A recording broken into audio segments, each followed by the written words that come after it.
श्री स्वामी समर्थ. स्वामींचे आजवरचे भरपूर चमत्कार आपण ऐकले असतील, पाहिले असतील आणि आपण स्वतः देखील अनुभवले असतील. पण आज मी तुम्हाला एक वेगळा अनुभव सांगणार आहे. तो ऐकल्यानंतर कदाचित तुमच्या अंगावर काटा देखील नक्कीच उभा राहिल्याशिवाय राहणार नाही. त्या आईचा तो एकुलता एक मुलगा होता. एक दिवस ते गावच्या यात्रेमध्ये गेले होते. यात्रा खूप मोठी होती आणि गर्दीही मोठ्या प्रमाणात होती. अचानक आईच्या हातातून त्याचा हात सुटला आणि तो यात्रेमध्ये हरवला. संपूर्ण गाव त्याला शोधत होतं. पोलीस देखील त्याला शोधण्यासाठी मदत करत होते, पण त्याचा कुठेही काही पत्ताच लागला नाही. 4-5 दिवस उलटून गेले. आई रडून रडून बेहाल झाली होती. वडिलांनी तर आता तो मिळणार याची आशाच सोडून दिली होती. आणि मग 6व्या रात्री अचानक एक चमत्कार झाला. स्वामी समर्थांनी स्वप्नात येऊन चमत्कार केला आणि अशी एक जागा सांगितली आणि त्या जागेवरती तुम्हाला तुमचा मुलगा सुखरूप भेटून जाईल. आणि आश्चर्य म्हणजे काय, खरोखरच दुसऱ्या दिवशी त्यांचे नातेवाईक, कुटुंब त्या ठिकाणी पाहायला गेले तर त्यांचा मुलगा त्याच ठिकाणी सापडला. पण खरी गोष्ट इथे संपतच नाही. त्यानंतर त्या मुलाने त्यांना जे काही सांगितलं ना, त्यांच्यावरती त्यांचा विश्वासच बसत नव्हता. विदर्भातील एक अत्यंत छोटंसं गाव. त्या गावामध्ये गुलाब नावाचा एक शेतकरी राहत होता. घरची गरिबीच, परिस्थिती जेमतेम होती, बेताची होती. पण घरचे मात्र अत्यंत खुश असायचे, आनंदीदायी असायचे आणि समाधानी देखील होते. त्याची बायको शोभा आणि त्यांचा एक 10 वर्षांचा मुलगा रोहन, असं त्यांचं सुखी कुटुंब होतं. रोज सकाळ संध्याकाळ घरात स्वामींची पूजा व्हायची, आरती व्हायची, स्वामींचे नामस्मरण देखील व्हायचे. गुलाब जेव्हा केव्हा घराच्या बाहेर पडायचा तेव्हा स्वामींची पूजा अर्चा करून दर्शन घेऊनच घराच्या बाहेर पडायचा. एक दिवस गावात मोठी यात्रा भरली होती. रोहन सकाळपासूनच आईच्या मागे हट्ट करून बसला होता की मला यात्रेत जायचे, मला यात्रेत जायचे. आणि बाबांना देखील म्हणायचा, बाबा मला यात्रेत न्या ना. शेवटी तिघांनी ठरवलं आणि तिघेही संध्याकाळी यात्रेमध्ये गेले.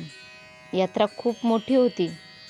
यात्रेमध्ये खेळणी, झोपाळे, खाऊची दुकानं, आईस्क्रीम हे सगळं पाहत पाहत रोहन एकदम आनंदामध्ये होता. रोहनचे पप्पा एका दुकानामध्ये पैसे देताना रोहनचा हात सोडला आणि रोहनच्या आईबाबांचा आणि रोहनचा संपर्क तुटला. रोहन त्यांच्यापासून डायरेक्ट गायबच झाला. आई हाका मारायला लागली, रोहन रोहन. दोघेही खूप घाबरले. त्यांनी यात्रेमध्ये त्याला खूप शोधलं. प्रत्येक दुकानात शोधलं, यात्रेच्या कानाकोपऱ्यांमध्ये शोधलं. तसेच माईकवरून घोषणा देखील करून त्याची शोधाशोध केली, चौकशी केली. पण तो कुठेच भेटला नाही. त्याचा कुठेच थांगपत्ता लागला नाही. रात्र झाली. यात्रेतून ते दोघेही रिकाम्या हाताने तसेच घरी परतले. शोभा मोठमोठ्याने रडत होती, आक्रोश करत होती. एका आईच्या वेदना सगळ्या गावाला ऐकू जात होत्या.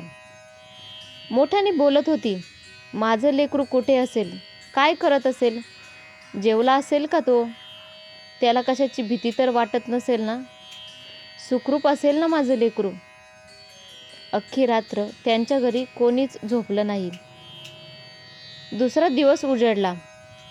दुसऱ्या दिवशी पोलिसांमध्ये रोहन हरवल्याची तक्रार दिली. फोटो देखील सगळीकडे दिले. आजूबाजूच्या गावांमध्ये रोहनचा शोध सुरू झाला. पण दुसरा दिवसही गेला, तिसरा दिवसही गेला. असे 4-5 दिवस निघून गेले. तरी रोहन कुठेच सापडला नाही, कुठेही तपास लागला नाही. पण रोहनची शोधाशोध मात्र चालूच राहिली. 6व्या दिवशी रोहनचे पप्पा म्हणजेच गुलाबराव स्वामींच्या मंदिरात गेले. स्वामींपुढे दयायाचना केली. मूर्तीसमोर बसले आणि लहान मुलासारखे ओक्साबोक्शी रडू लागले. महाराज, माझा हरवलेला मुलगा मला परत द्या. माझं काही चुकलं असेल तर मला माफ करा, पण माझ्या लेकराला सुखरूप ठेवा. त्याला काहीही होऊन देऊ नका. माझं लेकरू मला पुन्हा भेटू द्या. रात्र झाली. रडता रडता त्यांना तिथेच डोळा लागला. त्यांच्या स्वप्नामध्ये एक वृद्ध साधू आले. कपाळावर गंध, चेहऱ्यावर तेज, पांढरी वस्त्रे घातलेले आणि हळू क्षीण आवाजात म्हणाले, गुलाब, तू घाबरू नकोस. तुझा मुलगा सुरक्षित आहे. उद्या सूर्योदयापूर्वी त्या नदीकाठच्या जुन्या मंदिरात जा आणि साक्षात्कार देऊन ते स्वप्नातून नाहीसे झाले. गुलाबराव त्या दिवशी पहाटेच उठले. त्याला कोणीही काही सांगितले नाही आणि जसे उठले तसं नदीकाठच्या मंदिरात पळत सुटले. जुन्या मंदिराजवळ पोहोचले. तेथे काही लोकांची गर्दी दिसत होती. त्याचे हृदय जोराने धडकू लागले.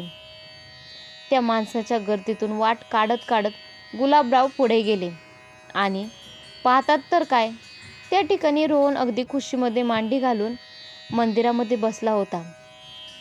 त्यांनी त्यांच्या मुलाकडे पाहिले. कडकडून मिठी मारली. आनंदाने डोळे भरून आले आणि रोहनला प्रश्न विचारला, तू इथे कसा आलास?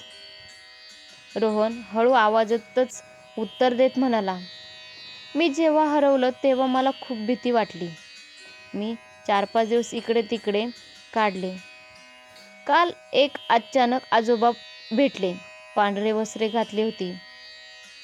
त्यांनी मला या मंदिरात घेऊन आले आणि खायला प्यायला देऊन या मंदिरातच बसायला सांगितले.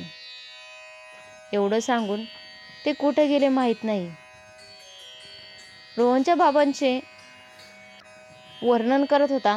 ते बाबा म्हणजे वृद्ध साधू गुलाब यांच्या स्वप्नात आले होते. हळूहळू गावात ही बातमी पसरली आणि लोकांना आश्चर्य देखील वाटले. त्या दिवसापासून रोहन आणि रोहनच्या घरच्यांनी स्वामींचे नामस्मरण करण्यामध्ये कधीही खंड पडू दिला नाही. रोहन भेटला, सुखरूप भेटला, ही सगळी स्वामींचीच कृपा होती. आजही रोहन आणि त्यांच्या घरचे ही घटना विसरलेले नाहीत. कारण ज्यावेळी सगळी आशा संपलेली असते त्यावेळी एकच अदृश्य शक्ती आपल्या मदतीला धावून येत असते. सगळे चमत्कार ती एकच व्यक्ती करत असते, ते म्हणजे स्वामी समर्थ. प्रत्येकाने श्रद्धेने ठरवायचं असतं स्वामी आहेत की नाही. पण ज्यांना कोणाला स्वामी श्रद्धेचा अनुभव येतो ते स्वामींची पाठ कधीच सोडत नाही. स्वामींवर विश्वास ठेवतात आणि स्वामी पण त्यांना कायमस्वरूपी संकटाच्या काळी नेहमी मदत करत असतात व त्यांच्या पाठीशी उभे राहत असतात. तुम्हाला देखील असा काही अनुभव आला असेल तर कमेंटमध्ये नक्की सांगा. भेटूया पुढच्या व्हिडिओमध्ये. श्री स्वामी समर्थ. जय जय स्वामी समर्थ.